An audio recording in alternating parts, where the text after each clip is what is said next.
السلام عليكم ورحمة الله وبركاته.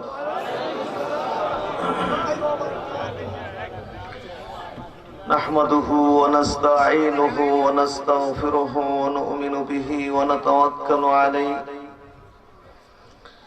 ونعوذ بالله من شرور أنفسنا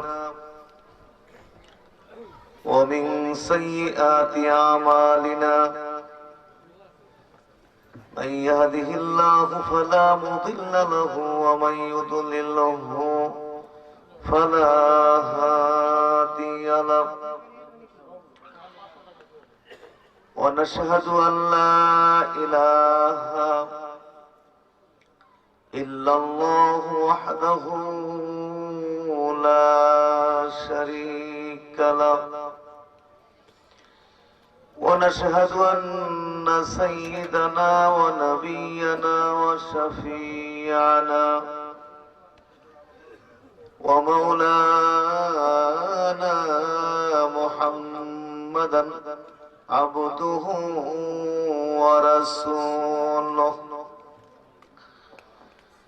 الذي أرسله بالحق بشيرا ونذيرا وداعيا إلى الله بإذنه وسراجا منيرا. فقد قال الله تعالى في كلامه المجيد: أعوذ بالله من الشيطان الرجيم. بسم الله الرحمن الرحيم. يا أيها الذين آمنوا إنما الخمر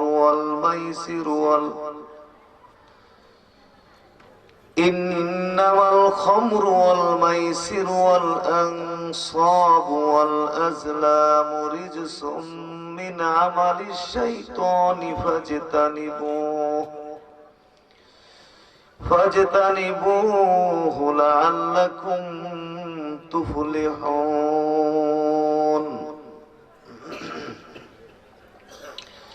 عن ابن عمر رضي الله تعالى عنهما قال: قال رسول الله صلى الله عليه وسلم: من شرب الخمر في الدنيا حرمها في الآخرة. رواه النسائي. إن الله وملائكته يصلون على النبي يا أيها الذين آمنوا صلوا عليه وسلموا تسليما. صلى الله على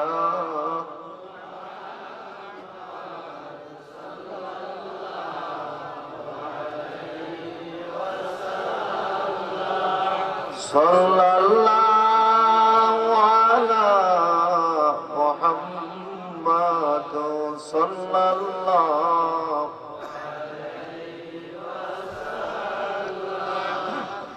محمد سيد الكونين والثقلين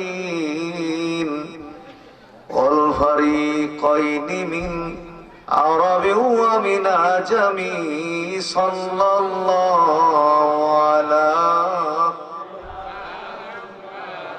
صلى الله عليه صلى الله على محمد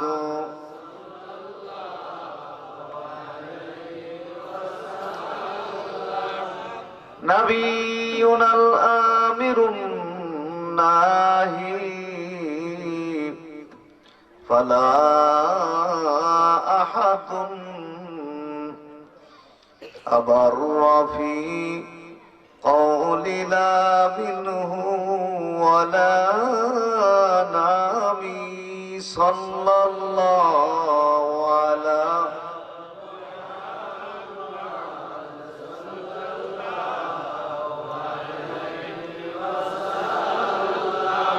صلى الله على محمد صلى الله اللهم صل وسلم وبارك عليه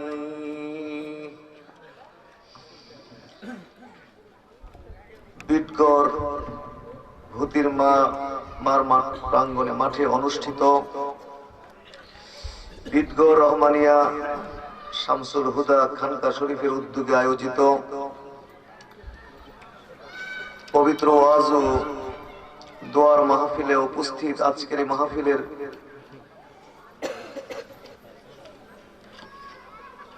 সহ সভাপতি ৮ নং বিটগর ইউনিয়ন পরিষদের চেয়ারম্যান আলহাজ জনাব আলহাজ আবুল হোসেন সাহেব দামাত বারাকাতুহুমুল আলিয়া, উপস্থিত প্রধান অতিথি জনাব গোলাম কিবরিয়া সাহেব, বিশেষ অতিথিবৃন্দ, হযরত উলামায়ে কেরাম, সালেকিনে তরিকত, এলাকার বিভিন্ন জায়গা হতে আগত মুআজ্জাজ হাজিরিন, লাখো কোটি শুকর মহান আল্লাহ সুবহানাহু ওয়া তাআলার প্রতি, যিনি আমাদেরকে আজকের এই বরকতপূর্ণ পবিত্র মাহফিলে সমবেত হওয়ার জন্য তৌফিক এনায়েত করেছেন, তৌফিক দান করেছেন। সেই মহান আল্লাহ সুবহানাহু ওয়া তাআলার প্রতি আমরা শুকরগুজার করব, শুকর আদায় করব। আমরা সকলে একবার বলছি আলহামদুলিল্লাহ।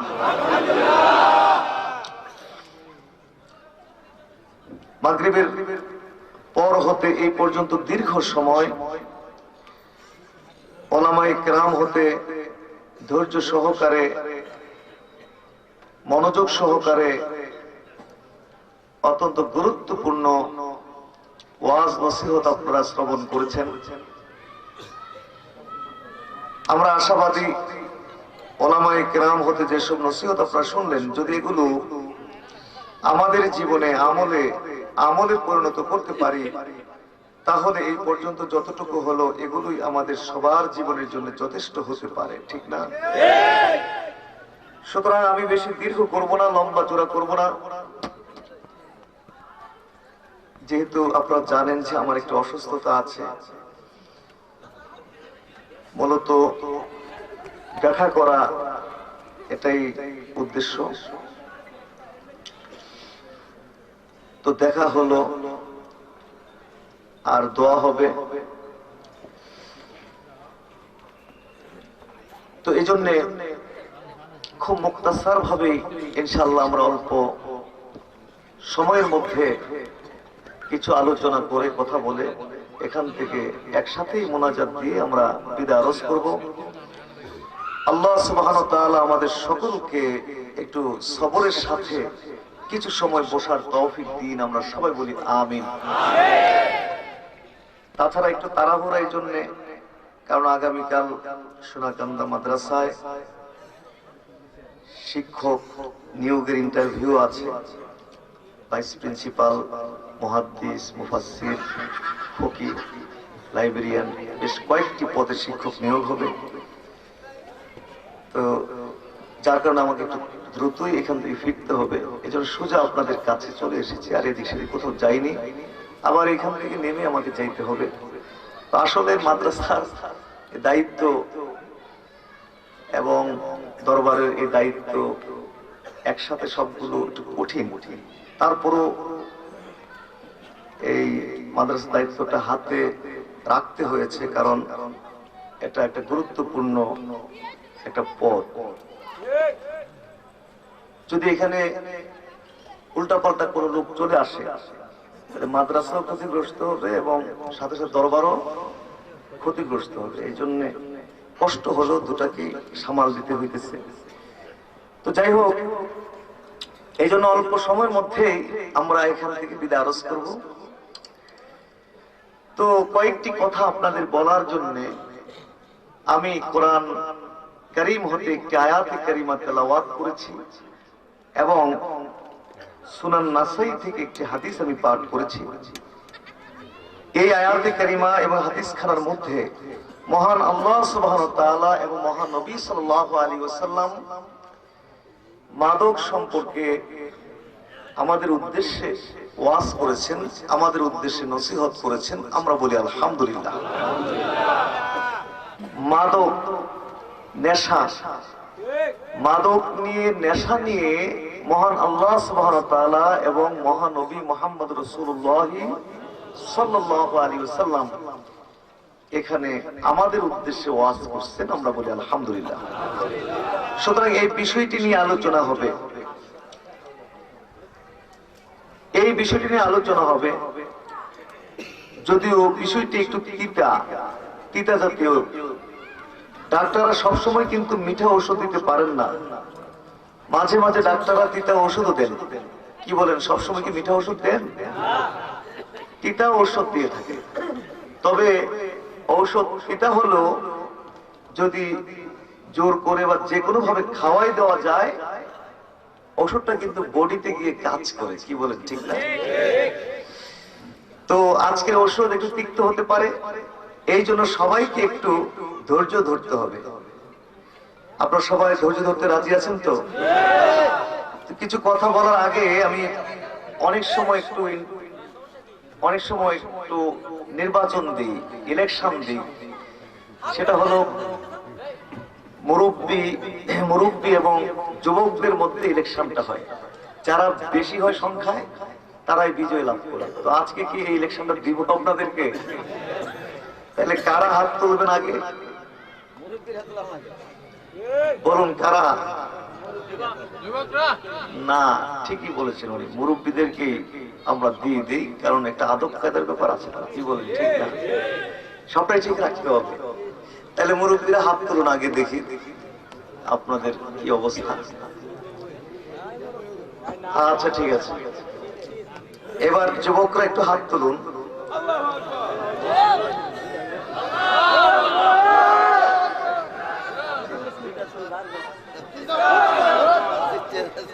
কারা বেশি, কারা?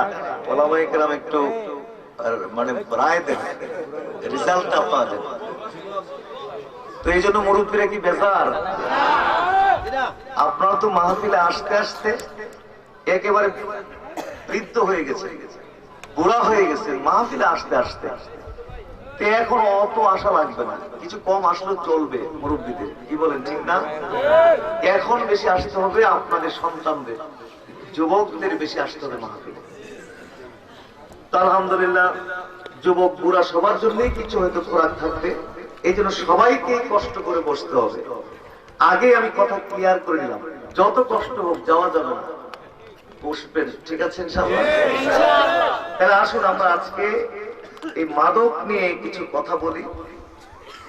এই বিষয়টি এজন্য বলবো কারণ আজকে শহর থেকে শুরু করে একেবারে নিভৃত পল্লী, নিভৃত গা পর্যন্ত এই মাদক এবং নেশায় সয়লাভ হয়ে গেছে। সুশীল সভ্য সমাজ থেকে শুরু করে রাজনীতিবিদ, শিক্ষাবিদ, নারী পুরুষ, যুবক যুবতী, তরুণ তরুণী, এমনকি ভিক্ষুক টোকাই পর্যন্ত বর্তমানে নেশা করে, ড্রাগ এডিক্টেড হচ্ছে, নেশাগ্রস্ত হচ্ছে এবং হয়ে যাচ্ছে। যার কারণে আমাদের দেশে এবং সমাজে চুরি, ডাকাতি, ছিনতাই, সন্ত্রাসী, খুন, হত্যা, ধর্ষণ, গণধর্ষণ, বিভিন্ন ধরনের অপরাধ উদ্বেগজনকভাবে বৃদ্ধি পাচ্ছে। যদি এইভাবে চলতে থাকে, অদূর ভবিষ্যতে এই দেশে কোনো মানুষ বসবাস করতে পারবে না।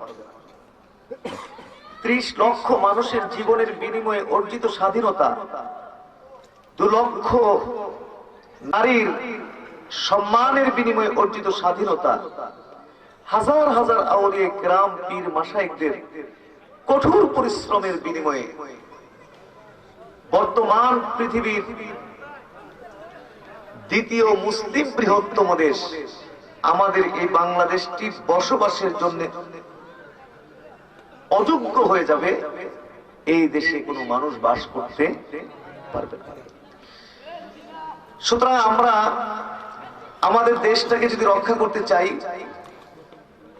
সমাজটাকে যদি রক্ষা করতে চাই, আমাদের যুবকদেরকে যদি রক্ষা করতে চাই, সন্তানদেরকে যদি রক্ষা করতে চাই, দেশটাকে যদি সন্ত্রাসী মুক্ত রাখতে চাই, খুন হত্যা মুক্ত রাখতে চাই, ধর্ষণ, গণধর্ষণ মুক্ত করতে চাই, অপরাধ মুক্ত করতে চাই, তাহলে এই মুহূর্ত থেকে এদেশের আলেম ওলামা, পীর, মাশায়েখ, ইমাম, খতিব, অভিভাবক, শিক্ষক, জনপ্রতিনিধি, আইন শৃঙ্খলা বাহিনী এবং সরকারকে আন্তরিকভাবে প্রচেষ্টা করতে হবে। ঠিক না? তা আমরা কি চাই যে আমাদের দেশটা সুন্দর হোক, আমাদের দেশটা সোনার বাংলা হয়ে যাক? এটা আমরা চাই। তাইলে যে বিষয়গুলো আমি উল্লেখ করলাম, ইনশাআল্লাহ প্রত্যেকটি বিষয় নিয়ে পূর্ণাঙ্গ আলোচনা সময়ের সুযোগে আপনাদের সামনে হবে। তবে আজকে মাদক মুক্ত সমাজ এবং মাদক মুক্ত বাংলাদেশ গড়ার লক্ষ্যে আপনাদেরকে কয়েকটি কথা বলার জন্য আমি কোরআনে কারীম হতে একটি আয়াতে কারিমা পড়েছি এবং সুনান নাসাই থেকে আমি একটা হাদিস পড়েছি। এই দুটোকে সামনে রেখে আজকে আমরা এই বিষয়ে কিছু আপনাদের সামনে কথাবার্তা বলবো। তা আসুন আমরা এই বিষয়ে কিছু কথা শুনি। মুআজ্জাজ হাজিরিন, আজকে আমাদের দেশে যে সমস্ত সমস্যাগুলো রয়েছে, আলোচিত সমস্যা রয়েছে, তার মধ্যে যেমন অন্যতম আলোচিত সমস্যা হলো মাদক। আমাদের দেশের জাতীয় যতগুলো সমস্যা রয়েছে তার মধ্যে অন্যতম জাতীয় সমস্যা হলো মাদক। কিন্তু ইসলামের পূর্বে জাহিলি যুগে এবং ইসলামের প্রাথমিক যুগে এই মাদকের পরিস্থিতি কিন্তু ছিল আরো বেশি জটিল এবং আরো বেশি মারাত্মক। তৎকালীন সময় এমন একটি ঘর ছিল না যেই ঘরে মদ তৈরির ব্যবস্থাপনা ছিল না। বর্তমান আমাদের প্রত্যেকটি ঘরে ঘরে যেরকম চা তৈরির ব্যবস্থা রয়েছে, তৎকালীন সময়ে প্রত্যেকটি ঘরে ঘরে মদ তৈরির ব্যবস্থাপনা ছিল। এমন কোন অনুষ্ঠান তখন হতো না যে অনুষ্ঠানের মধ্যে মদ পরিবেশন করা হতো না। যত রাজকীয় হতো আর যত অর্থ ব্যয় করা হতো, যত আইটেমের খাবার তৈরি করা হতো, যদি মাদকের ব্যবস্থা না থাকতো এটা অসম্পূর্ণ থাকতো, অতৃপ্ত থাকতো। যেমন আমাদের সমাজগুলোতে বর্তমানে একটি প্রোগ্রাম যত রাজকীয় করেন আর যত অর্থ ব্যয় করেন, যত ধরনের খাবার তৈরি করেন, যদি একটু দধি না রাখেন তাহলে সবাই বলবে মাশাআল্লাহ বিশাল আয়োজন আপনি করেছেন, তবে যদি একটু দধির ব্যবস্থাটা রাখতেন তাইলে অনেক। একথা বলবে কিনা?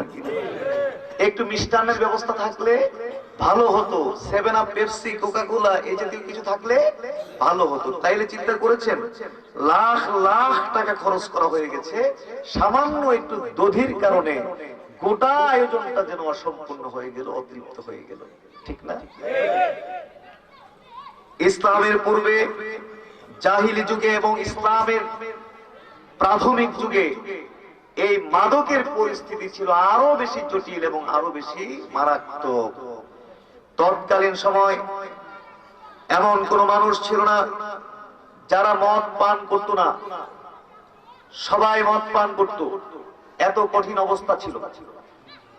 এই কঠিন অবস্থার মধ্যেও আবার কিছু মহামানব ছিলেন যারা জীবনে কোনো দিন মদ পান করেননি। সুবহানাল্লাহ। যেমন রহমাতুল লিল শাফিউল মুজনিবিন সাইয়্যিদুল আম্বিয়া ওয়াল মুরসালিন, আমার প্রিয় নবী, আপনাদের প্রিয় নবী, নবী মুহাম্মদুর রাসূলুল্লাহ সাল্লাল্লাহু আলাইহি ওয়াসাল্লাম, তিনি জীবনে কোনো দিন মদ পান করেননি। বলুন সুবহানাল্লাহ। হযরত আবু বকর সিদ্দিক, হযরত ওমর ফারুক, হযরত ওসমান রাদিয়াল্লাহু তাআলা আনহুম সহ আরো কিছু মানুষ ছিলেন যারা জীবনে কোনো দিন মদ পান করেননি। সুবহানাল্লাহ। এমনকি জাহিলি যুগেও কিছু মানুষ এরকম ছিল যারা মাদকের পরিস্থিতি, মাদকের ক্ষতি বুঝতে পেরেছে, মাদকের কুফল বুঝতে পেরেছে, ক্ষতিকর বুঝে, মাদকের কুফল বুঝে। আমাদের ইসলামের পূর্বে জাহিলি যুগে কিছু মানুষ নিজের উপরে নিজে মদকে হারাম করে ফেলছিল, নিষিদ্ধ করে ফেলছিল। বলুন সুবহানাল্লাহ। তাদের মধ্যে একজন যেমন আসেম নামে এক লোক, আসেম নামে একজন লোক, এই লোকটা মদ পান করে একজন যুবতীর কাছে গেছে এবং ওই যুবতীর সাথে খুব খারাপ আচরণ শুরু করেছে। তাকে, যুবতীকে টাচ করা, উত্তক্ত বিরক্ত করা, টিজিং করা, অর্থাৎ খুবই খারাপ আচরণ শুরু করেছে ওই যুবতীর সাথে এই লোকটি। কিন্তু লোকটা তখনও পুরা মাতাল হয়নি। নিজেকে একটু শক্তভাবে তিনি সামলিয়ে একটু তীক্ষ্ণ নজর দিয়ে ওই যুবতীর দিকে লক্ষ্য করে উনি বুঝতে পারলো যে উনি যে যুবতীর সাথে এই ধরনের আচরণগুলো করছে ওই যুবতী অন্য কেহ নয়, বরং উনি ওনার মেয়ের সাথে এই ধরনের আচরণ করছে। আরো জোরে। ওই অবস্থায় আসেম বলল, যে মাদক স্ত্রী এবং মেয়ের মধ্যে পার্থক্য করতে পারে না, যে মাদক স্ত্রী এবং বোনের মধ্যে পার্থক্য করতে পারে না, যে মাদক স্ত্রী এবং মায়ের মধ্যে পার্থক্য করতে পারে না, এই মাদক কখনো মানুষের জন্য কল্যাণকর কিছু হতে পারে না। আমি এই মুহূর্তে শপথ করলাম, ওয়াদাবদ্ধ হলাম, প্রতিজ্ঞাবদ্ধ হলাম, আমার জীবনে আর কোনো দিন মদ পান করব না। বলুন সুবহানাল্লাহ। তো এই ছিল তৎকালীন সময় মাদকের পরিস্থিতি। মদ খেয়ে খেয়ে মানুষ মাতলামি করে ঘুরতো, মারামারি করে বেড়াতো, খুন খারাপি করে বেড়াতো, চাঁদাবাজি করে বেড়াতো, এলাকার যে সুন্দর শান্তিপূর্ণ সুশৃঙ্খল পরিবেশ নষ্ট করে ফেলতো, ধ্বংস করে ফেলতো। মানুষের এই সমস্ত আচার আচরণে বিশেষ করে হযরত ওমর খুব কষ্ট পেতেন। কারণ তিনি কি রকম আমরা জানি, যে রাস্তায় চলতেন ওমর সেই রাস্তায় শয়তান চলতো। যদি দেখছে যে হযরত ওমর এই রাস্তা দিয়ে আসতেছে, দেখার সাথে সাথে পালিয়ে শয়তান অন্যদিকে চলে যেত। তো হযরত ওমর মানুষের এই সমস্ত কাজ কারবার দেখে খুবই কষ্ট পেতেন, ব্যথিত হতেন, সহ্য করতে পারতেন না। একদিন অসহ্য হয়ে কিছু সাহাবী নিয়ে আল্লাহ রাসূলের কাছে গেলেন এবং বললেন যে, আল্লাহ রাসূল, আপনি কি লক্ষ্য করেছেন চারিদিকের পরিবেশ পরিস্থিতি? মানুষ মদ খেয়ে খেয়ে মাতলামি করে বেড়ায়, সন্ত্রাসী করে বেড়ায়, এলাকার সুন্দর সুশৃঙ্খল পরিবেশ নষ্ট করে ফেলে। আল্লাহ সুবহানাহু ওয়া তাআলা আপনার উপরে এত বিধান নাযিল করতেছেন, কিন্তু মদ জুয়ার মধ্যে এত ক্ষতি থাকার পরেও আল্লাহর পক্ষ থেকে এই পর্যন্ত আমরা মদ জুয়ার ব্যাপারে কোনো বিধান পাচ্ছি না। এই জন্য আমরা এসেছি। আসলে এই মদ জুয়া জিনিসগুলো কি, এই ব্যাপারে আমাদেরকে একটু বলুন আল্লাহ রাসূল, বলুন না সুবহানাল্লাহ। তা আল্লাহ রাসূল কিচ্ছু বললেন না, তিনি চুপ রইলেন। কারণ ওমা ইয়ানতিকু আনিল হাওয়া ইন হুয়া ইল্লা ওয়াহয়ু ইউহা, নবী ওহী ছাড়া কোনো কথা বলেন না। এই জন্য কিচ্ছু বললেন না, তিনি চুপ থাকলেন আর ওহীর জন্য তিনি অপেক্ষা করতে লাগলেন। এরই মধ্যে মহান আল্লাহ সুবহানাহু ওয়া তাআলা আমাদের নবীর উপরে আয়াতে কারিমা নাযিল করে দিলেন। ইয়াসআলুনাকা আনিল খামরি ওয়াল মাইসির কুল ফীহিমা ইসমুন কাবীরু ওয়া মানাফিউ লিন-নাস ওয়া ইসমুহুমা আকবারু মিন নাফিহিমা। ইয়াসআলুনাকা আনিল খামরি ওয়াল মাইসির, নবী আপনাকে তারা জিজ্ঞেস করে, ইয়াসআলুনাকা আপনাকে তারা জিজ্ঞেস করে, আনিল খামরি ওয়াল মাইসির, মদ জুয়ার ব্যাপারে। আপনি তো ওহী ছাড়া কোনো কথা কন না, এই জন্য তাদের প্রশ্নের, তাদের জিজ্ঞাসার জবাব আপনি দেননি। ঠিক আছে, এখন আপনি তাদের প্রশ্নের জবাব বলে দিন। কুল, তাদের প্রশ্নের জবাবটা আপনি বলে দিন। ফীহিমা ইসমুন কাবীর, এই মদ জুয়া উভয়টির মধ্যে রয়েছে বড় পাপ। ও মানাফিউ লিন-নাস, এবং এই মদ জুয়া উভয়টির মধ্যে রয়েছে মানুষের জন্য কিছু উপকার। ওয়া ইসমুহুমা আকবারু মিন নাফিহিমা, এবং উপকার থেকে পাপ অনেক বড়। এই আয়াতটি নাযিল হয়েছে, বলুন না সুবহানাল্লাহ। আপনারা কি বুঝতে পেরেছেন যে আয়াতে কি বলেছেন আল্লাহ তাআলা?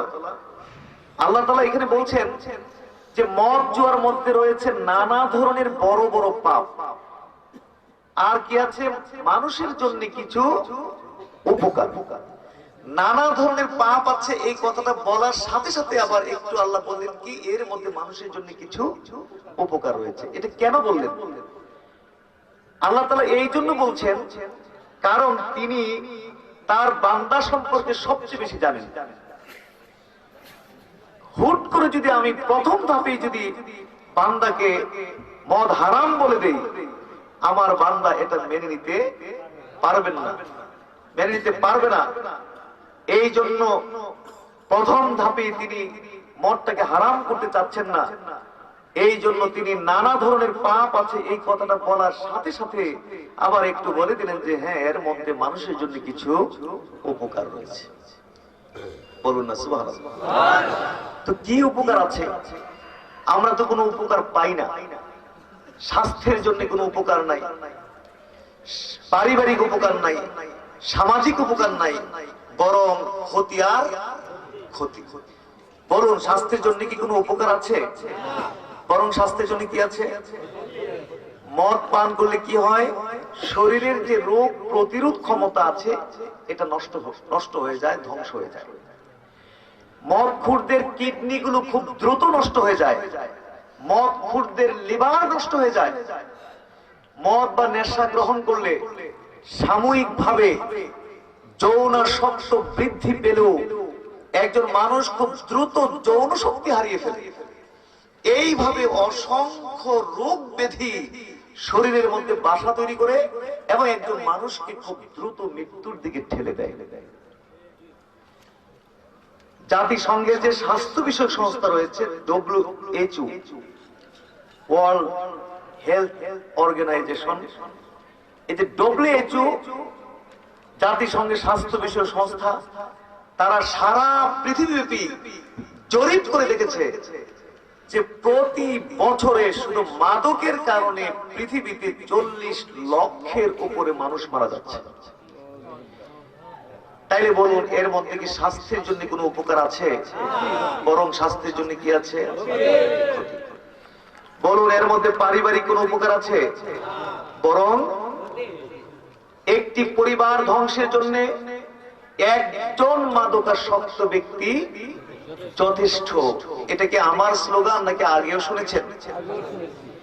একটি পরিবার যত সম্ভ্রান্ত হোক, যত নামকরা হোক, যত নামি দামি হোক, একজন ব্যক্তি যত সম্ভ্রান্ত হোক, যত বিশাল বড় ব্যক্তিত্ব সম্পন্ন হোক, যদি তার পরিবারের মাত্র একটি সদস্য ড্রাগ এডিক্টেড হয়ে যায়, মাদকাসক্ত হয়ে যায়, এই পরিবারটি অশান্তির নরকে পরিণত হয়ে যায়।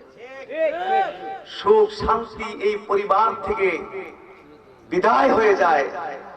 24 ঘন্টা তাদেরকে আতঙ্কের মধ্যে থাকতে হয়, না জানি সে কোন ঘটনা কোথায় ঘটায়, কারে খুন করে, কারে ধর্ষণ করে গোটা পরিবারটাকে ধ্বংস করে দেয়। 24 ঘন্টা আতঙ্কের মধ্যে থাকতে হয়। যার কারণে আজকে আমরা দেখছি আমাদের বাংলাদেশে মাদকাসক্ত ভাইয়ের হাতে অসংখ্য ভাই নিহত হচ্ছে। এরকম আছে না নাই? মাদকাসক্ত বন্ধুদের হাতে বহু বন্ধু খুন হচ্ছে। মাদকাসক্ত স্বামীর হাতে স্ত্রী নির্যাতিত হচ্ছে, মারধর করা হচ্ছে, নির্যাতিত করা হচ্ছে। পাশ্চাত্যের পারিবারিক ব্যবস্থাপনা যেরকম চুরমার হয়ে গেছে, ধ্বংস হয়ে গেছে, আমাদের দেশের পারিবারিক ব্যবস্থাও দিন দিন ধ্বংসের দিকে চলে যাচ্ছে।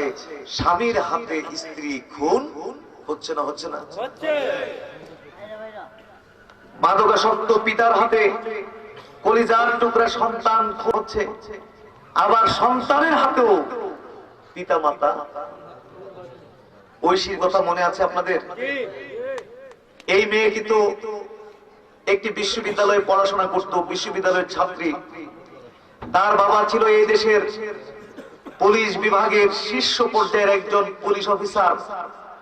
লাখের উপরে টাকা খরচ করতে হতো এই মেয়ের পিছনে তার বাবাকে প্রতি মাসে।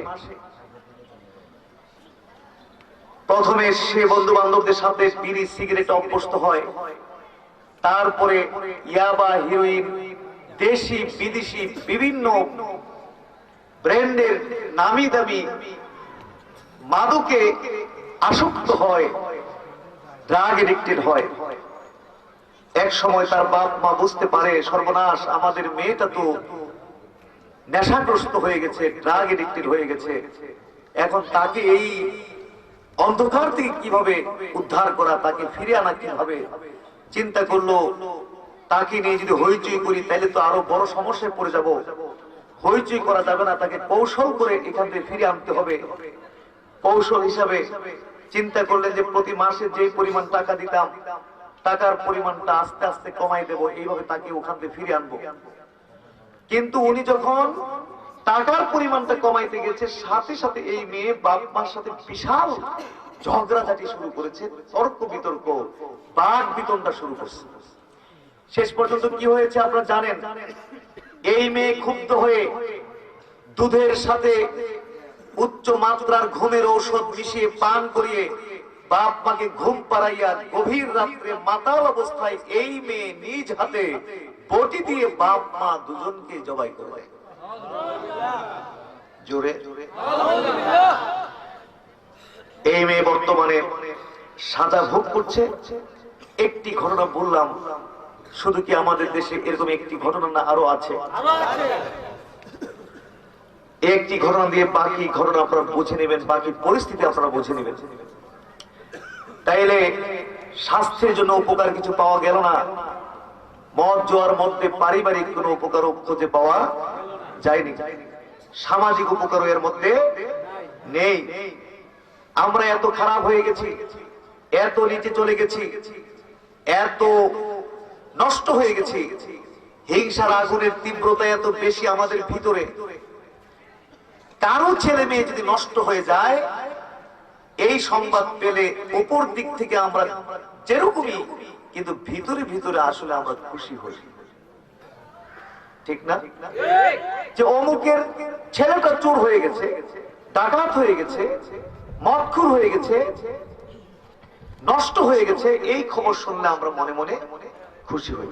কিন্তু এই চিন্তাটা আমরা করি না যে আজকে তার ছেলেটা নষ্ট হয়ে গেছে, তার ছেলের দ্বারা তো আমার ছেলেটাও নষ্ট হতে, সমাজের আর 10টা ছেলে এর দ্বারা নষ্ট হতে পারে। আর এইভাবেই তো আজকে আমাদের যুব সমাজ অন্ধকারের দিকে যাচ্ছে, ঠিক না? প্রথমে একজন, তার দ্বারা আরেকজন, তার দ্বারা আরেকজন, এইভাবে হইতে হইতে এখন বর্তমানে আমাদের দেশের পরিস্থিতি হলো কি, শহরে বিশেষ করে এমন কোন অলিগলি নাই যেখানে এখন মদ নাই, নেশা নাই। কি বলেন ঠিক? আমার মনে হয় শুধুমাত্র শহর কেন, বাংলাদেশের এমন একটি গ্রাম বর্তমানে খুঁজে পাওয়া দুষ্কর ব্যাপার, খুঁজে পাওয়া যাবে না যেই গ্রামে মদ নাই, নেশা নাই। এবং যারা মদ পান করে এগুলো জড়িত, এরা খুব সংঘবদ্ধ, এরা সংঘবদ্ধ হয়ে ওদের কাজটা কি? গ্রামে এলাকায় ওদের কাজটা কি? কাজটা হলো চুরি করবে। কি করবে? ডাকাতি করবে, ছিনতাই করবে, চাঁদাবাজি করবে, মাস্তানি করে বেড়াবে, বিভিন্ন অপরাধের সাথে লিপ্ত। কি বলেন ঠিক না? অবাক হয়ে যাবেন, ছোট ছোট বাচ্চা পর্যন্ত, শিশু পর্যন্ত এখন মদ খায়, নেশা করে। 13-14 বছরের বাচ্চা নেশা করে। এবং এরা গ্রুপের নাম দিছে, ওদের গ্রুপের নাম দিছে কিশোর গ্যাং। নাম দিছে কি? দেখেননি পত্রিকায়? কিশোর গ্যাং নাম দিছে। এই পরিভাষাটাই 2-4 বছর হইলো আবিষ্কার হয়েছে, কিশোর গ্যাং। অবাক হয়ে যাবেন, এই ছোট্ট ছোট বাচ্চারা, এদের দ্বারা মাত্র 500-1000 টাকার বিনিময়ে গডফাদার পর্যায়ে যারা আছে তারা বড় বড় হত্যাকাণ্ড পর্যন্ত ঘটাই ফেলতে সক্ষম হচ্ছে। চলে বলুন নাউজুবিল্লাহ। এরকম একটি ঘটনা শুধু আপনাদেরকে শোনাই। গাজীপুর জেলার ঘটনা। এই যে করোনা চলছে, প্রথমে যখন করোনা ধরা পড়লো আমাদের দেশে, লকডাউন ছিল দেশে, ওই কঠিন লকডাউনের সময় এই ঘটনাটা ঘটলো। গাজীপুরে ঘটেছে ঘটনাটা। ঘটনা হলো যে এক লোক মালয়েশিয়ায় থাকতো। মালয়েশিয়ায় থাকতেই এক ইন্দোনেশিয়ান মেয়েকে সেখানে উনি বিয়ে করে পরে দেশে আসে। 3 মেয়ে 1 ছেলে হয়। মেয়েরা পড়ছে স্কুলে 10-এ 86-এ, ছেলেটা মনে হয় প্রতিবন্ধী, 5ম শ্রেণীতে পড়তো। তো ওই লোকটাকে আবার মালয়েশিয়া যেতে হয়, অর্থের প্রয়োজনে যেতে হয়। তো স্ত্রী থাকে তার ছেলে মেয়েদেরকে নিয়ে গাজীপুরে যেহেতু পড়াশোনা করে। তো ওই এলাকার যে সন্ত্রাসী চক্র, মাদক সেবী চক্র, এরা নেশার টাকা সংগ্রহ করার উদ্দেশ্যে ওই মহিলার বাড়িতে প্রবেশ করে, রাতের অন্ধকারে প্রবেশ করে। কারণ নেশাখোরদের হাতে যদি টাকা না থাকে তাহলে এদের মাথা ঠিক, নেশাখোরদের হাতে নেশার টাকা না থাকলে মাথা ঠিক থাকে না। এই নেশার টাকা সংগ্রহের জন্য বাসায় প্রবেশ করে গভীর রাত্রে, সারা বাসা তল্লাশি করে মাত্র 30,000 টাকা পায়। এক পর্যায়ে ওই মহিলা টের পেয়ে গেছে এবং ওদেরকে দেখে বুঝতে পেরেছে যে সর্বনাশ, আমার বাসায়, আমার এলাকার সবচেয়ে দুর্ধর্ষ ছেলেগুলো, মাদক সেবী চক্র আমার বাসায়, এখন আমার কি উপায় হবে? কি উপায় হয়েছে শেষ পর্যন্ত জানেন? এরা সবাই মিলে এই নারীকে গণধর্ষণ করেছে। শুধু এই নারীকেই গণধর্ষণ নয়, তার 10-এ পড়ুয়া, 8-এ পড়ুয়া, 6-এ পড়ুয়া 3 মেয়েকে ওরা গণধর্ষণ করেছে। গণধর্ষণ করে ক্ষান্ত হয়নি, বরং ওদের সবাইকে জবাই করে দিয়েছে। 5ম শ্রেণীতে পড়তো ছেলেটা, একমাত্র ছেলে। ঘটনাকে পরিপূর্ণ ধামাচাপা দেওয়ার সুবিধার্থে ওই প্রতিবন্ধী ছেলেটাকে ও রাখিনি, ওটাকে জবাই করে। তার মানে এই লোকের গোটা বংশটাকে ধ্বংস করে দিল। তাও মাত্র একটি ঘটনা শোনালাম, অসংখ্য। আপনি ইউটিউব বলে নাই, আপনি জায়গা হচ্ছে না, ঘটনার পর ঘটনা। কি যে পরিস্থিতি। বাংলাদেশে নির্ভরযোগ্য জরিপগুলোতে দেখা গেছে এই দেশে যত অন্যায় অপরাধ ঘটছে, খুন হত্যা ঘটছে, তার অধিকাংশ হত্যাকাণ্ড ঘটছে মাদকের কারণে। 80% হত্যাকাণ্ড ঘটছে কিসের কারণে? মাদকের। সুতরাং যতদিন পর্যন্ত আমরা আমাদের সমাজ থেকে মাদক দূর করতে না পারবো, দেশ থেকে মাদক দূর করতে না পারবো, ততদিন পর্যন্ত আল্লাহ শপথ করে বলছি, এই দেশ থেকে সন্ত্রাসী বন্ধ করা যাবে, খুন হত্যা বন্ধ করা যাবে, ধর্ষণ, গণধর্ষণ অপরাধ বন্ধ করা যাবে। এটা আমার কথা না, আমাদের প্রিয় নবী এই কথা 1500 বছর আগে বলে গেছেন। সুবহানাল্লাহ। আল্লাহ রাসূল বলেছেন, লা তাশরাবুল খামার ফাইন্নাহা মিফতাহু কুল্লি শার। নবী বলেছেন তোমরা মদ পান করবে না। লা তাশরাবুল খামার, তোমরা মদ পান করবে না। ফাইন্নাহা মিফতাহু কুল্লি শার, কেননা মদ হচ্ছে সমস্ত অন্যায় অপরাধের চাবি। সমস্ত অন্যায় অপরাধের চাবি। এই কথা কে বলে গেছেন? নবী বলে গেছেন। সুবহানাল্লাহ। হযরত ওসমানকে চিনেন আপনারা? নাম শুনেছেন হযরত ওসমান? তিনি গোটা মুসলিম জাহানের যখন অধিপতি ছিলেন, গোটা মুসলিম জাহানের রাষ্ট্রনায়ক ছিলেন, খালিফা ছিলেন, প্রেসিডেন্ট ছিলেন, তখন তিনি জাতির উদ্দেশ্যে একটা ভাষণ পেশ করেছিলেন। আমাদের দেশের মহামান্য রাষ্ট্রপতি আব্দুল হামিদ সাহেব, তিনি জাতির উদ্দেশ্যে প্রতি বছর ভাষণ রাখেন না? মাননীয় প্রধানমন্ত্রী জাতির উদ্দেশ্যে ভাষণ দেন কিনা? হ্যাঁ, এটা ইসলামেরই নিয়ম।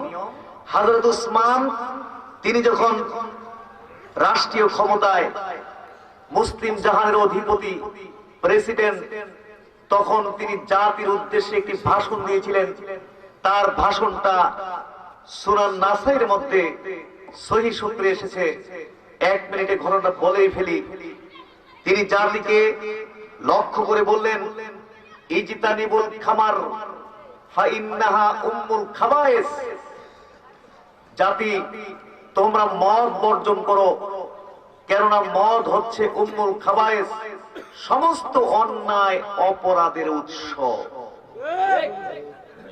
এই অংশটি হযরত ওসমান বলার পরে তিনি তার বক্তব্যে পূর্বের যুগের একটি ঘটনা তিনি উল্লেখ করলেন।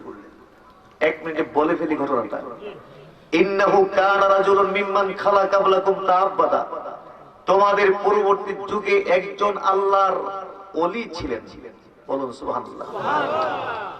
ইন্নাহু কানা রাজুলুন, নিশ্চয় ছিলেন একজন লোক, মিম্মান খালা কাবলাকুম, তোমাদের পূর্ববর্তী যুগে, তাআব্বাদা, লোকটা খুবই ইবাদত করত। বলুন সুবহানাল্লাহ।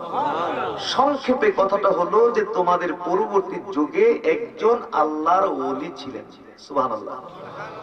ফাআলিকাতু ইমরাতুন গাবিয়াতুন, এই আবেদ ব্যক্তিটিকে, আল্লাহর ওলিটাকে, একটা নষ্টা মহিলা, চরিত্রহীনা মহিলা প্রতারণার ফাঁদে ফেলার জন্য চক্রান্ত করলো। কি করলো? চক্রান্ত। এই চক্রান্তের অংশ হিসাবে তার দাসীকে আল্লাহর ওলির কাছে পাঠালো। দাসী গিয়ে আল্লাহর ওলিকে বলল যে আপনি যদি আমাদের জন্য একটা সাক্ষী দেন, তাহলে আমাদের জন্য একটা বড় উপকার হবে। তা আল্লাহর ওলি যারা আবেদ যারা, তারা তো সাধারণত একটু সরল টাইপের হন। কি বলেন, ঠিক না? তরিকতপন্থী যারা, তারা আসলে একটু সরল টাইপের হন, যার জন্য দেখা যায় যে তরিকতপন্থীদেরকে যে যার মতো ইচ্ছা কানে ধরে ঘুরাইতে পারে, এদিকে নিতে পারে, সেদিকে নিতে পারে। সরল তো, কি বলেন, ঠিক না? তো এই যুগে কিন্তু আবার এত সরল হইলে চলবে না। ঈমান আকীদা ঠিক রাখার জন্য, আমল ঠিক রাখার জন্য এখন একটু সচেতন থাকতে হবে। কি বলেন, ঠিক না? আল্লাহর ওলি, তিনি তো আল্লাহর ওলি মানুষ, এত আঁকা বাঁকা রাস্তা তিনি চিনেন না, তিনি বাঁকা চিন্তা তিনি বুঝেন না। সব সময় মাথায় সাদা সিধা চিন্তা থাকে। চিন্তা করলেন যদি তাদের উপকার হয়, তাইলে তো আমার এই উপকারটা করা উচিত। তখন তিনি ওই দাসীর সাথে চলতে লাগলেন।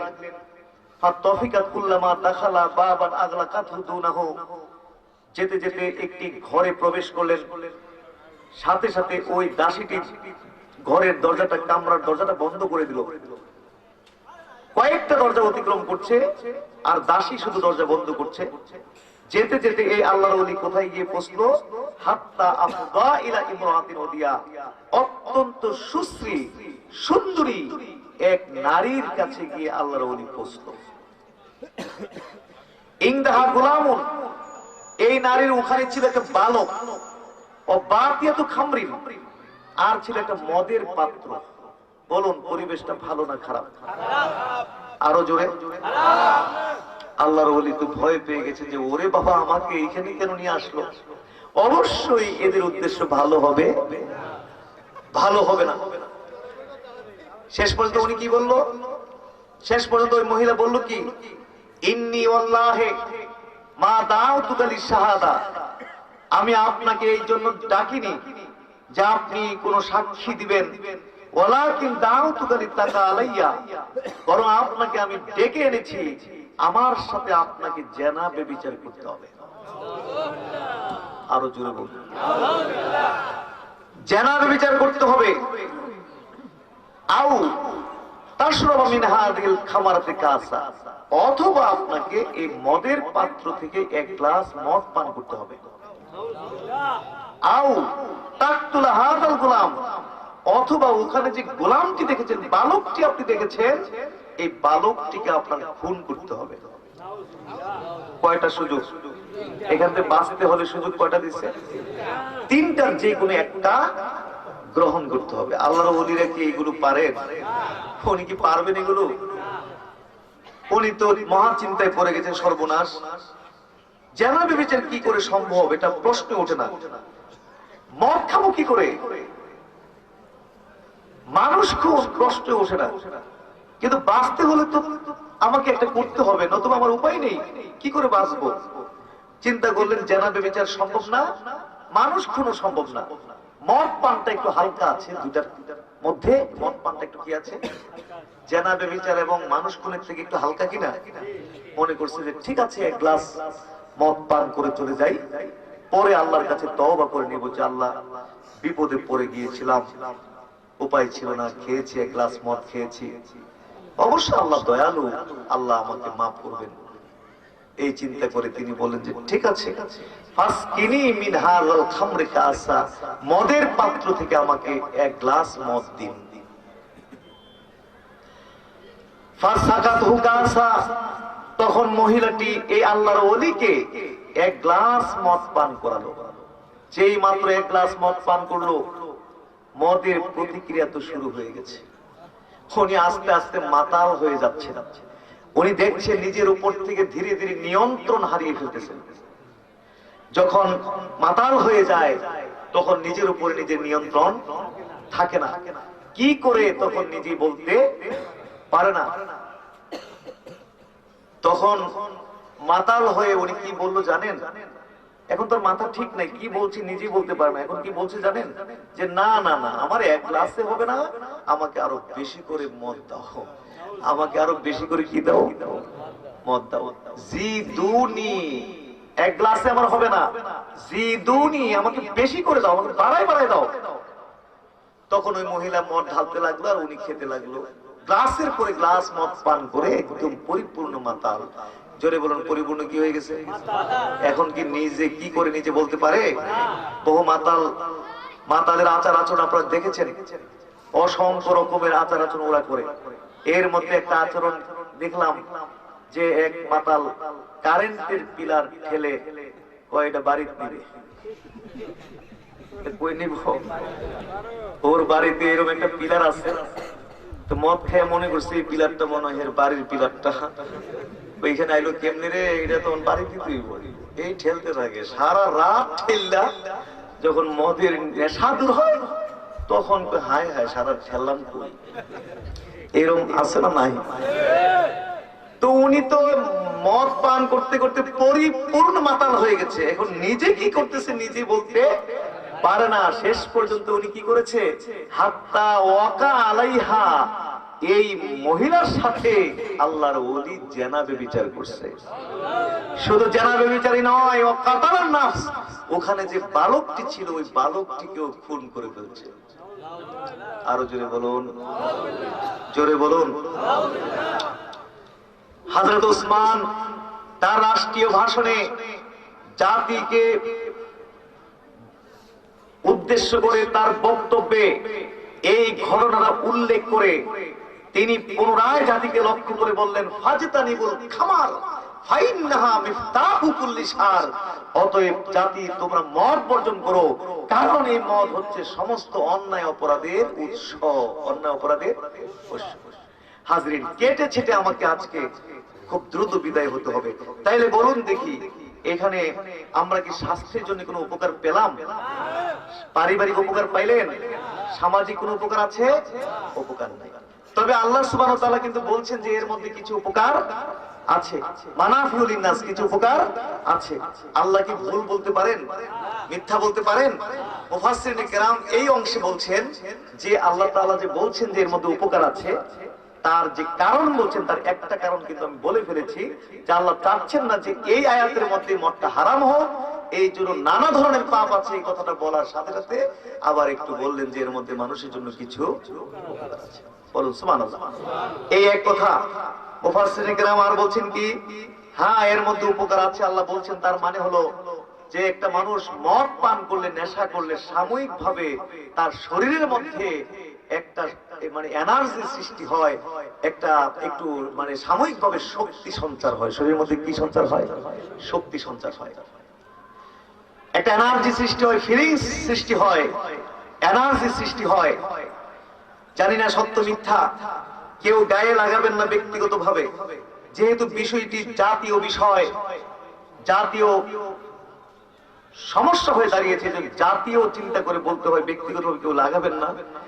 কারণ সবার তো এরকম না, কিছু কিছু এরকম যাদের মধ্যে আছে তাদেরকে লক্ষ্য করে বলছি যে ইলেকশন আমরা যারা করি, বিশেষ করে নির্বাচন যারা আমরা করি, ইলেকশনের আগে নাকি, ইলেকশনের আগে কিন্তু আমরা জানি যে ক্যান্ডিডেট যারা, তাদেরকে কিন্তু একটা হার্ড পরিশ্রম করতে হয়। কি বলেন, ঠিক না? 15-20 দিন ঘুমের সুযোগ নাই, খাওয়ার সুযোগ নাই, বিশ্রামের সুযোগ নাই, কঠিন পরিশ্রম করতে হয়।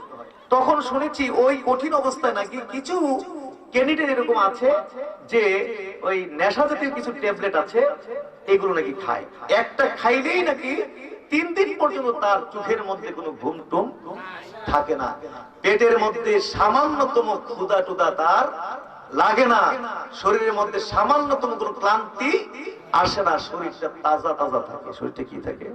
24 ঘন্টা তাজা তাজা থাকে। এই যে আল্লাহ বলছেন যে কিছু উপকার আছে, পাইলেন তো উপকার, এই উপকার মুফাসসিররা বলছেন। মুফাসসিরিনে কেরাম আরেকটি কারণ বলছেন, এর মধ্যে উপকার আছে বলতে আল্লাহ তাআলা কি বুঝিয়েছেন সেটি মুফাসসিরিনে কেরাম বলছেন যে মদ জুয়ার মধ্যে অর্থনৈতিক উপকার আছে। জোরে বলুন, কি আছে? আর্থিক উপকার, অর্থনৈতিক উপকার। হাজার হাজার কোটি টাকার ব্যবসা মদ জুয়ার মধ্যে আছে নাকি নাই? আছে। আর এই ব্যবসার কারণে, হাজার হাজার কোটি টাকার ব্যবসার কারণে, এই অর্থনৈতিক উপকারটা থাকার কারণেই কিন্তু আমরা আমাদের সমাজ থেকে মাদক দূর করতে পারি না, দেশ থেকে আমরা মাদক দূর করতে পারছি না। ঠিক না? মনে কষ্ট নেবেন না, কিছু কিছু জায়গার কথা বলছি, কিছু জায়গায় কিছু জনপ্রতিনিধি অথবা আইন শৃঙ্খলা বাহিনীর কোন সদস্য দাওয়াত থাকে মাহফিলে, তারা লম্বা চড়া বক্তব্য দেন না, সামান্য কথা বলে একটু দোয়া নিয়ে চলে যান। মানুষকে ভালো মন্দ জিজ্ঞেস করে বলেন যে মাননীয় প্রধানমন্ত্রীর নির্দেশ, মাদক মুক্ত বাংলাদেশ, জঙ্গিবাদ মুক্ত বাংলাদেশ ইত্যাদি ইত্যাদি সুন্দর করে বক্তব্য দিয়ে যান। তা আবার অনেক সময় অনেক মানুষ আমাদের কানে এসে বলেন যে হুজুর, যিনি এত সুন্দর বক্তব্য আমরা শোনাই দিয়ে গেছেন, ওনার তত্ত্বাবধানেই কিন্তু এই এলাকায় এই ব্যবসাটা, এই মাদকের ব্যবসাটা চলতেছে, উনি নিয়ন্ত্রণ করছেন। জোরে বলুন নাউজুবিল্লাহ। প্রধানমন্ত্রী কিন্তু জঙ্গিবাদ নির্মূল করছেন, আলহামদুলিল্লাহ বলেন, সক্ষম হয়েছেন। কারণ সহযোগী পাইছেন, সহযোদ্ধা পাইছেন, মুজাহিদ পাইছেন, এই জন্য 100% জঙ্গি মুক্ত বাংলাদেশ হয়ে গেছে, আলহামদুলিল্লাহ। কিন্তু মাদক মুক্ত বাংলাদেশ করার জন্য তিনি কিন্তু জিহাদ ঘোষণা করেছিলেন, কিন্তু এই জায়গায় তিনি সফল হইতে পারছেন না। কারণ আমরা যদি বক্তব্য দিয়ে প্রধানমন্ত্রীকে খুশি করে ফেলি আর নিজেরাই এগুলো নিয়ন্ত্রণ করি, তাহলে কোনোদিন প্রধানমন্ত্রী কি পারবে নির্মূল করতে? একা কোনোদিন পারা যায়? হাজির। যার কারণে আমরা আজকে মাদক মুক্ত সমাজ এবং মাদক মুক্ত বাংলাদেশ করতে পারছি না।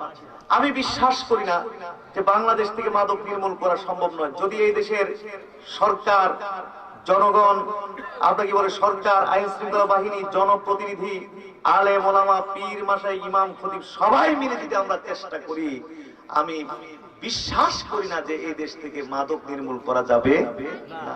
যাবে, কিন্তু আসলে আমরা চাই না। তো যাই হোক, কথা তো আগে বলছি, কেটে সেটে বলবো, তো আমি আর এই আয়াতের প্রসঙ্গে লম্বা করতে চাচ্ছি না। আসুন আমরা আবার আগের জায়গায় চলে আসি, আয়াতের জায়গায় চলে আসি। এই আয়াতটার মধ্যে কি মদটা হারাম হয়ে গেছে? জোরে আয়াতের মধ্যে, প্রথম আয়াতের মধ্যে কি মদটা হারাম হয়েছে? হারাম হয় নাই। তারপরও অসংখ্য মানুষ মদ ছেড়ে দিচ্ছে, বলো সুবহানাল্লাহ।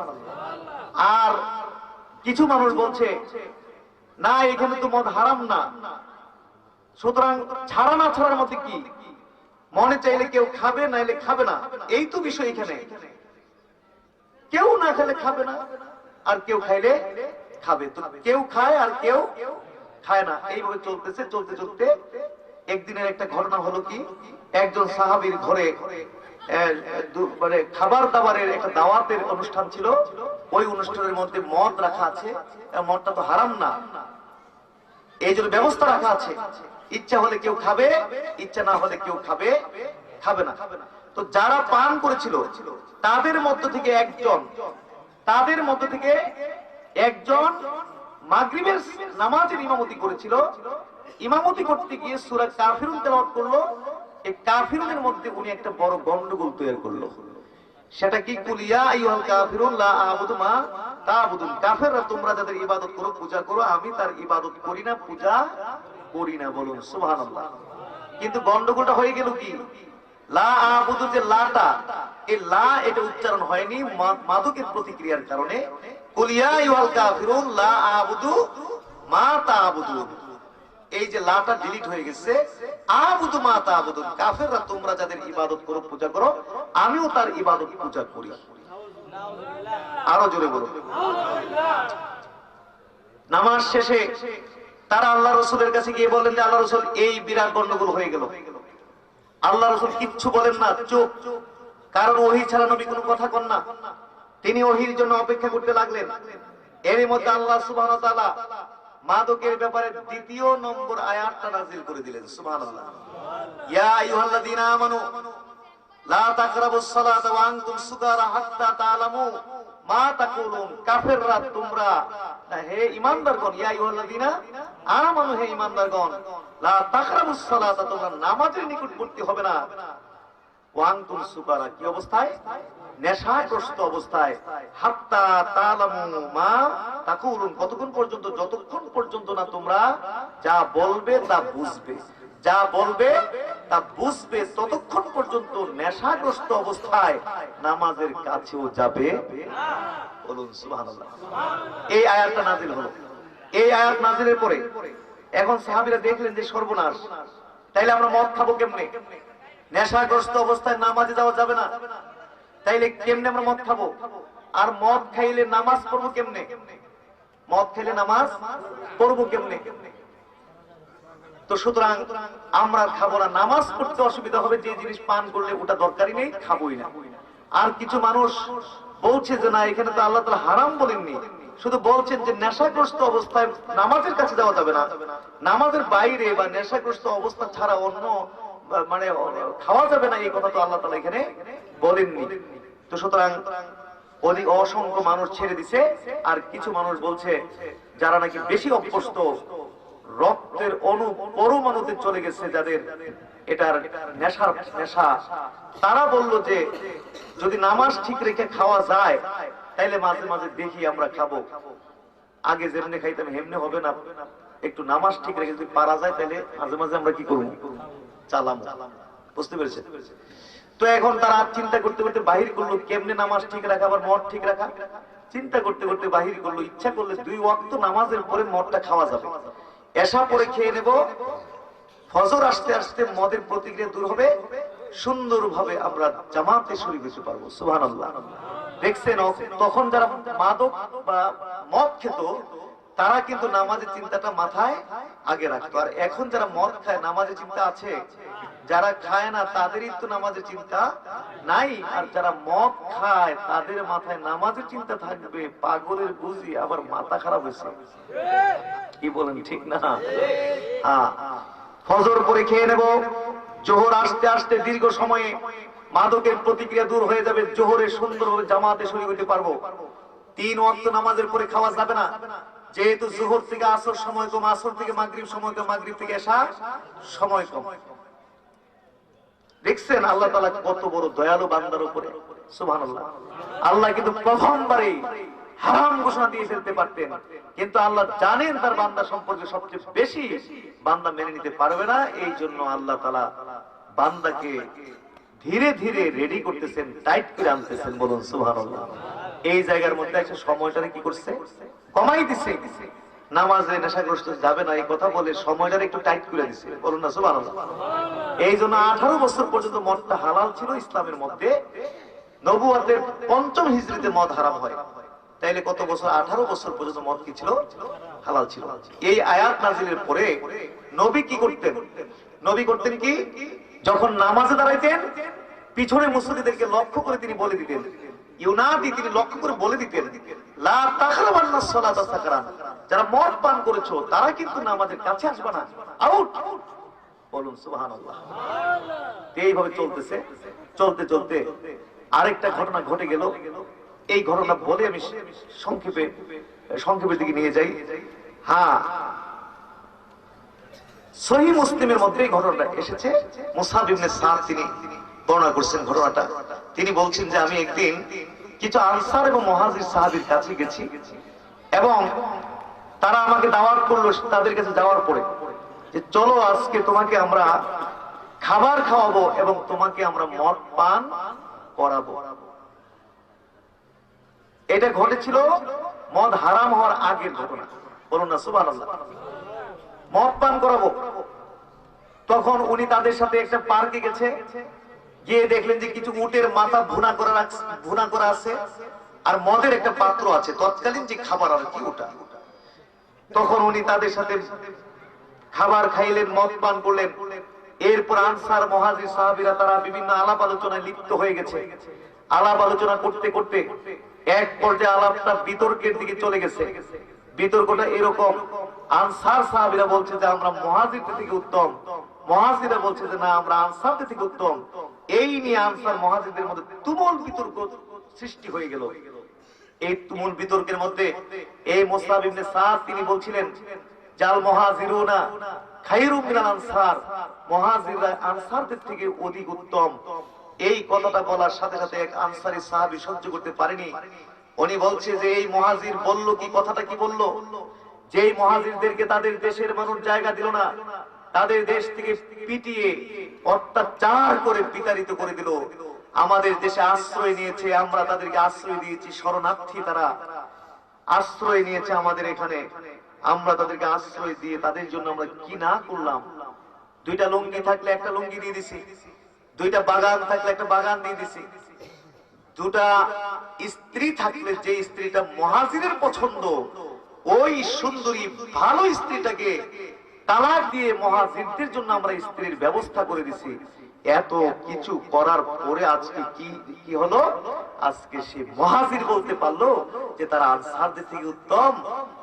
উনি সহ্য করতে পারেনি এই কথাটা। তখন উনি রাগে কি করলো, এই যে ওটের মাথা দিয়ে তখন খানা পিনা খেয়েছে, ওটের মাথার যে হাতটি পড়েছিল চাপার মধ্যে যে দুটা হাড়, এখান থেকে একটা হাড় হাতে নিয়ে শরীরের সমস্ত শক্তি দিয়া মুসাব ইবনে সাদের উপরে আঘাত করলো। সাথে সাথে যারা সাথে সাথে নাক ফাইটা রক্ত প্রবাহিত হতে শুরু করেছে। মুসাব ইবনে সাদ দৌড়ে আল্লাহ রাসূলের কাছে এইভাবে আসলেন এবং আল্লাহ রাসূলকে ঘটনাটা বললেন। আর এই অবস্থাতেই আল্লাহ সুবহানাহু ওয়া তাআলা আমাদের নবীর উপরে চিরদিনের জন্য মদ জুয়াকে হারাম ঘোষণা করে আয়াতে কারিমা নাযিল করে দিলেন। আরো জোরে ভূমিকায় আমি আয়াতে কারিমাটা পড়েছিলাম, জানি না আপনারা মনোযোগী শুনেছিলেন কিনা। আবার এক মিনিট একটু পড়ে দিই, শুনুন। ইয়া আইয়ুহাল্লাযীনা আমানু ইন্নামাল খামরু ওয়াল মাইসির ওয়াল আনসাবু ওয়াল আজলাম রিজসুম মিন আমালিশ শাইতানি ফাজতানিবুহু লাআল্লাকুম তুফলিহুন। হে ঈমানদারগণ, নিশ্চয় মদ জুয়া, প্রতিমা পূজার বেদী, ভাগ্য নির্ধারক তীর, এইগুলো হলো রিজসুম মিন আমালিশ শাইতান, শয়তান কর্তৃক উদ্ভাবিত অতি নিকৃষ্ট কাজ। ফাজতানিবুহু, অতএব তোমরা তা বর্জন করো। বলুন সুবহানাল্লাহ।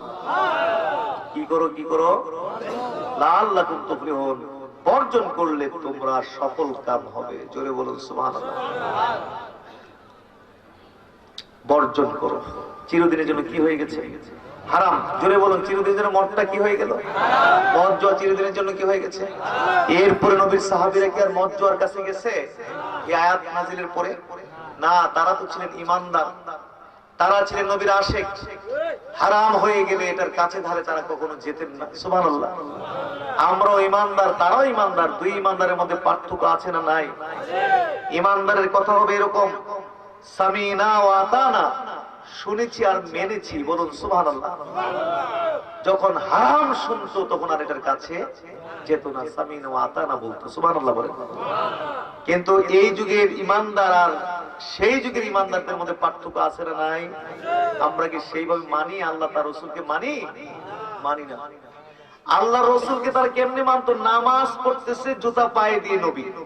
কারণ মসজিদে নববী এত উন্নত ছিল না, টাইলস ছিল না, এসি ছিল না, কার্পেট ছিল না, মরুভূমি ছিল, পাথর ছিল, কাটা ছিল, খালি পায়ে হাঁটা চলা যেত না, নামাজ পড়া যেত না, জুতা পায়ে নামাজ পড়তে হতো। নবী নামাজ পড়ছেন, নামাজের মধ্যে হঠাৎ জুতা খুলে ফেলে দিলেন। নবীর সাহাবীরাও যার যার জুতা খুলে বাম দিকে ফেলে দিলেন। আল্লাহ রাসূল নামাজ শেষে বললেন, কি ব্যাপার, তোমরা জুতা খুলে ফেলে দিলে কেন? বলে, আপনি ফেলেছেন এই জন্য আমরা ফেলছি। আরে আমাকে তো জিবরাইল ওহী করেছে যে আপনার জুতার নিচে ময়লা, খুলে ফেলে দিলে আপনার জুতা, এই জন্য আমি খুলেছি। তোমরা খুলছো কেন? আপনি খুলেছেন এই জন্য আপনাকে অনুসরণ করতে গিয়ে আমরাও খুললা ফালাই দিছি।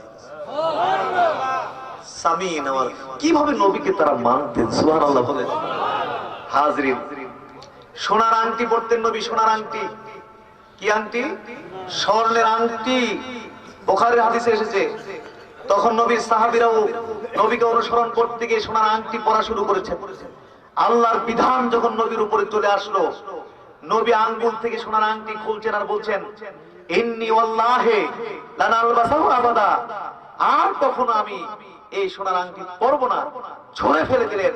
নবীর সাহাবীরাও সঙ্গে সঙ্গে যার যার আঙ্গুল থেকে সোনার আংটি খুলে ছুঁড়ে ফেলে দিলেন। বলুন সুবহানাল্লাহ। এই যুগের ইমানদারদের শুধু আঙ্গুলে সোনার আংটি না, গলার মধ্যেও সোনার চেন থাকে নাকি থাকে না? সোনার চেন থাকে কি থাকে না? আবার এই যুগের ইমানদার আশিক রাসূলদের কানের মধ্যেও দেখছি অনেক সময় সোনার আছে না? বলে না, শুধু কি আঙ্গুলে দিলে হইব, গলায়ও আবার কানেও লাগছে। এরপর কই লাগে আল্লাহ জানে, লেডিস কি হয়ে যায় আল্লাহ জানে, খাওয়া যায়। হাজরিন শুনুন, এইভাবে নবীকে মানতেন। সুবহানাল্লাহ। নবী মক্কা থেকে হিজরত করে মদিনায় যাওয়ার পরে 16 থেকে 17 মাস পর্যন্ত বাইতুল মুকাদ্দাসের দিকে মুখ ফিরে নামাজ পড়েছেন। সুবহানাল্লাহ। কিন্তু মনের মধ্যে আকাঙ্ক্ষা যে বাইতুল মুকাদ্দাস যদি কিবলা না হয়ে আমাদের কিবলাটা হতো বাইতুল্লাহ। বলুন সুবহানাল্লাহ। আল্লাহ নবীর মনের খবর জানে না? আসরে নামাজ পড়ছেন, এমন সময় আল্লাহ তাআলা আয়াতে কারিমা নাযিল করে নির্দেশ দিয়ে দিলেন যে আপনি আপনার চেহারা বাইতুল মুকাদ্দাস থেকে ফিরিয়ে বাইতুল্লাহর দিকে মুখ ফিরান। সুবহানাল্লাহ। সাথে নবী ফিরেছেন। তো নবীর সাথে এইভাবে নামাজ পড়া এক লোক আনসার এলাকায় যাচ্ছে, দেখছে সেখানে আনসারী সাহাবী ওই আসরের নামাজ পড়ছে, কিন্তু বাইতুল মুকাদ্দাসের দিকে। উনি ডাক দিয়ে বলেন যে আমি মাত্র নবীর সাথে বাইতুল্লাহর দিকে ফিরে মুখ ফিরে নামাজ পড়ে এসেছি, কারণ কিবলা পরিবর্তন হয়ে গেছে। 1 সেকেন্ড দেরি করেনি, তারা 2 রাকাত পড়ছিল। এই আওয়াজ যাওয়ার সাথে তারাও আবার মুখটা চেহারাটা বাকি 2 রাকাত বাইতুল্লাহর দিকে ফিরে গেছে। কেমনে নবীরে মানছে, সুবহানাল্লাহ বলেন। তারপরে আরেকটা হাদিস শোনায় শেষ করি। নবীকে অনুসরণের হাদিসগুলো শুনলে মাথা নষ্ট হয়ে যায়। নবী সাহাবীরা কেমনে নবীরে মানছেন। এই জন্যই তো নবী এমন টিম গঠন করতে পেরেছিলেন বলে অর্ধ পৃথিবী মুসলমানরা শাসন করে গেছে। একদিন আসবে ইনশাআল্লাহ সারা পৃথিবী মুসলমানরা শাসন করবে। বলুন আমিন। অসংখ্য হাদিসের মধ্যে একটি হাদিস বলে আমি শেষ করে দেব। ইবনে আবি আওফা রাদিয়াল্লাহু তাআলা আনহু তিনি বর্ণনা করছেন, তিনি বলছেন যে খায়বারের যুদ্ধের দিন আমাদেরকে প্রচন্ড ক্ষুধায় পেয়ে বসলো। কারণ সারাদিন যুদ্ধ করেছে তো, যার কারণে প্রচন্ড ক্ষুধা লেগে গেছে। আবার যুদ্ধে মুসলমানদের বিজয় হয়েছে, একদিকে ক্ষুধা আর একদিকে আনন্দ উৎসব, যুদ্ধ বিজয়ের আনন্দ উৎসব। বলুন না সুবহানাল্লাহ। আনন্দ উৎসব আনন্দের কথা না? বলুন সুবহানাল্লাহ। ক্ষুধার যন্ত্রণায় যেন মরে যাবে অবস্থা, তাদের জন্য গাধা জবাই হয়েছে। এই মুজাহিদদের জন্য, এই সৈনিকদের জন্য গাধা জবাই হয়েছে। গাধা রান্না চলতেছে, কিছু ডেকচি টকবক টকবক করতেছে। ও বাদুহার নাদিজাত, কিছু ডেকচি পুরা রান্না হয়ে গেছে। চারিদিকে গোটা ক্যাম্পে রান্না গোশতের সুঘ্রাণ ছড়ে গেছে। ক্ষুধার্ত সৈনিকদের নাকে রান্না গোশতের সুঘ্রাণ যদি যায়, ক্ষুধা বাড়ে নাকি কমে? প্রচন্ড ক্ষুধা বেড়ে গেছে, মনে হয় যেন ঝাঁপ দিয়ে পড়ে যাবে। এই গরম ডেকচির মধ্যে এত ক্ষুধা, খাবারের জন্য প্রস্তুতি নিচ্ছে। এমন সময় নবীর আহ্বানকারী এসে ঘোষণা দিল, শোনো, লা তাকুলু মিন লুহুমিল হুমুরি শাইআ, এই গাধার গোশত থেকে কেউ এক টুকরা গোশত খাবে না। ফাহারিকু, তোমরা এগুলো সব ফেলে দাও। এক সেকেন্ড দেরি করেনি নবীর সাহাবীরা সব মুহূর্তের মধ্যে সব ডেকচিগুলো উল্টে ফেলাই দিল। সাহাবীরা বলতে পারতেন যে আল্লাহ রাসূল, সারাদিন যুদ্ধ বিগ্রহ করে এত ক্ষুধা, মরে যাবো আল্লাহ রাসূল। সারা জীবনে তো গাধা খেয়েছি, আল্লাহ তাআলা চিরদিনের জন্য হারাম ঘোষণা করে, গাধা হারাম ঘোষণা করে আয়াত নাযিল করেছেন আপনার উপরে। ঠিক আছে, আমরা খাবো না, দরকারও নেই, বহু খেয়েছি জীবনে, আর খাবো না, দরকার নেই। কিন্তু যুদ্ধ বিগ্রহ করে যে ক্ষুধার্ত আমরা হয়েছি, মরে যাবো আল্লাহ রাসূল, যদি একবেলা না খাই অন্তত একটা বেলা খাওয়ার জন্য একটু অনুমতির ব্যবস্থা করে দেন। এই কথা নবীর সাহাবীরা বলতে পারতেন না, কিন্তু বলছেন নাকি বলুন দেখি? সামিনা ওয়া আতানা। সাহাবীরা কেমন ছিলেন? শুনেছি আর মেনেছি। সুবহানাল্লাহ বলেন। হাজিরিন, আমরা কি এইভাবে নবীরে মানি? জোরে বল, নবীকে এইভাবে মানি? চিকিৎসককে যতদূর মানি, আল্লাহ তার রাসূলকে অতটুকু মানতে রাজি না। চিকিৎসক বলে দিছে গরুর গোশত খাইও না, চিংড়ি খেও না, কোলেস্ট্রল আছে, এটা করো না, সেটা করো না, এটা করো, সেটা করো, সব আমরা মানি, অক্ষর অক্ষরে আমরা মানতে চেষ্টা করি। কিন্তু মহান আল্লাহ এবং তার রাসূল যে কত আদেশ আর কত নিষেধ করে রাখছে, আল্লাহর বান্দা নবীর উম্মতের এইগুলো কোনো দরকার? জোরে বলবেন না নাউজুবিল্লাহ। হাজিরিন, আমার কথা প্রায় শেষ দিকে। যুবকরা কি আছেন নাকি সুর তো না পাইয়া ডিলিট হয়ে গেছেন? আছেন তো আপনারা? কারণ এই দেশের মানুষ তো সুর না পাইলে আবার মানে শুনতে চায় না। আর আপনাদের অবশ্যই আমার ব্যাপারে অভিজ্ঞতা আছে, ঠিক না? আমি সুর দিয়ে ওয়াজ করি না, আপনারা জানেন। তবে জানি না বিষয়টা এরকম না, যথেষ্ট জানি। এজন্য মনেও চায় যে মাঝে মাঝে 2-4-5টা মাহফিলে নাকি একটু সুর দিয়ে ওয়াজ কইরা মানুষের অন্তত একটু বুঝাই রাখবো যে আমি যে পারি। সুর দিয়ে ওয়াজ করলে বাংলাদেশের সেরা বক্তাদের মধ্যে হয়তো 2-4 জনের মধ্যে আমার নামটা থাকতো, কিন্তু জিহ্বা কাটার ভয়ে আমি ওইভাবে বলতে যাই না। কারণ আল্লাহ রাসূল এক জায়গায় গিয়ে দেখলেন কি, জাহান্নাম পরিদর্শন করতে গিয়ে এক জায়গায় দেখলেন কি, কিছু মানুষের জিহ্বা আগুনের কেচি দিয়ে কাটা হচ্ছে। জিজ্ঞেস করলেন, জিবরাইল, কারা তারা? জিবরাইল বললেন, হা উলায়ে খুতাবাউ মিন উম্মতি, তারা হচ্ছে আপনার উম্মতের বক্তা। উম্মতের তাদের জিহ্বায় কাটা হচ্ছে। জোরে বলুন নাউজুবিল্লাহ। তবে সুর দিয়ে ওয়াজ করা কিন্তু নাজায়েজ না, জায়েজ আছে। জোরে বলুন কি আছে? জায়েজ আছে। যদিও নবীজি কখনো বাংলাদেশের বক্তাদের মতো এরকম সুর করে ওয়াজ করতেন না, নবীর সাহাবীরাও করতেন না। নবী এবং সাহাবীরা করতেন না বলে যে হারাম, নাজায়েজ বিষয়টা এরকম না। আমাদের দেশে অনেক বাড়াবাড়ি করে যে নবীজি করেননি, সাহাবীরা করেননি, সুতরাং একদম হারাম হয়ে গেছে। কিন্তু দেখা যাচ্ছে যে তারাও কিন্তু নবী করেননি, সাহাবীরা করেননি, কিন্তু তারাও করছে। আবার বলছে যে এটা নবী এবং সাহাবী না করলে এটা করা যাবে না, এটা কি হয়ে গেছে? হারাম হয়ে গেছে।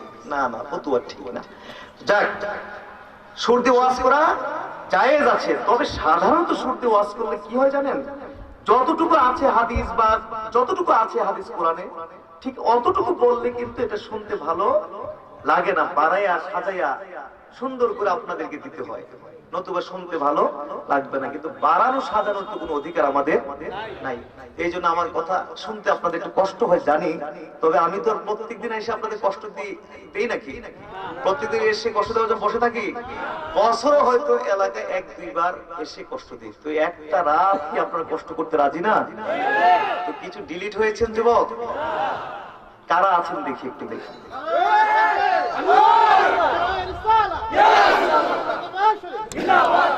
চলবে যা আছেন আলহামদুলিল্লাহ, বলুন আলহামদুলিল্লাহ। শুনুন, আপনাদের উদ্দেশ্যে যুবক, আপনাদের উদ্দেশ্যে কিন্তু আমি বলেছি, এতক্ষণ কষ্ট করেছি। শুনুন যুবকরা, এই মুহূর্তে আমরা প্রতিজ্ঞাবদ্ধ হব, ওয়াদাবদ্ধ হব, শপথ পাঠ করব যে আমরা যতদিন বেঁচে থাকবো ততদিন পর্যন্ত আমরা মদ, জুয়া, গাঞ্জা, নেশা জাতীয় কোন বস্তুর সাথে আমরা কোন দিন সম্পর্ক করব না। এই ওয়াদাটা কি দয়া করে এই মুহূর্তে আমরা দিতে পারবো? বলতে পারবো ইনশাআল্লাহ?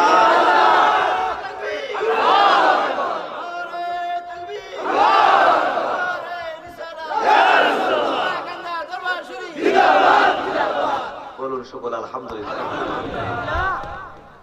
আল্লাহ তাআলা আমাদের যুবকদেরকে মাদক থেকে হেফাজত করেন, সন্তানদেরকে হেফাজত করেন, আমাদের এই গোটা এলাকাকে যেন মাদক মুক্ত করে দেন, গোটা ব্রাহ্মণবাড়িয়া জেলাকে মাদক মুক্ত মডেল জেলা হিসাবে বাংলাদেশকে আল্লাহ তাআলা যেন কবুল করেন।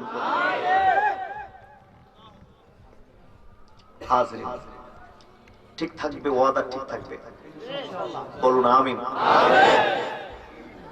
কারণ আমি কষ্ট করে এখানে এসেছি, আপনারা জানেন যে মাঝার প্রবলেম, তারপরও কষ্ট করে এসেছি।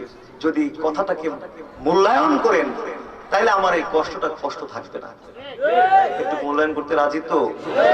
তাহলে এই আয়োজনটাও সবটা সাকসেস হয়ে যাবে। যত টাকা পয়সা, সময়, শ্রম সবটা আমাদের নাজাতের উসিলা হয়ে যাবে। হাজিরিন, আল্লাহ কবুল করুন। আমাকে আরো 5টা মিনিট সময় দিতে হবে আপনাদের, রাজি না? আরেকটা বিষয় একটু পরামর্শ হবে আপনাদের সাথে, সেটা হচ্ছে তামাক, বিড়ি, সিগারেট নিয়ে একটু পরামর্শ হবে। এবার মুরব্বীরা মনে একটু বেজার নাকি? মুরব্বীরা কি বিপদে পড়ে গেছেন নাকি? বেজার না, বলুন আলহামদুলিল্লাহ। কি বেজার? বেজার, বলুন আলহামদুলিল্লাহ। আচ্ছা বলুন আপনারা, এই বিড়ি, সিগারেট বা তামাক এটা কি মানে ভালো জিনিসগুলোর মধ্যে অন্তর্ভুক্ত নাকি নোংরা জিনিসগুলোর মধ্যে অন্তর্ভুক্ত? নোংরা। আল্লাহ রসুলকে আল্লাহ তাআলা কেন পাঠালেন? নবী কি করবেন?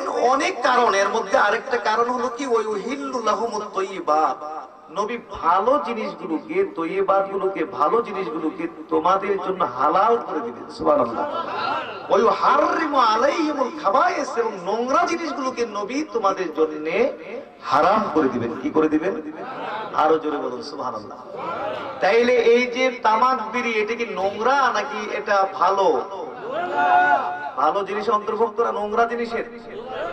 এই জন্যই তো আমরা দেখি যে কোন মানুষ বিড়ি খাচ্ছে, কোন তরুণ যুবক বা কোন মানুষ বিড়ি খাচ্ছে, হঠাৎ মসজিদের ইমাম সাহেবকে দেখার সাথে সাথে বিড়িটা লুকিয়ে ফেলে, পিছনে লুকিয়ে ফেলে, এরকম দেখেছেন না আপনারা?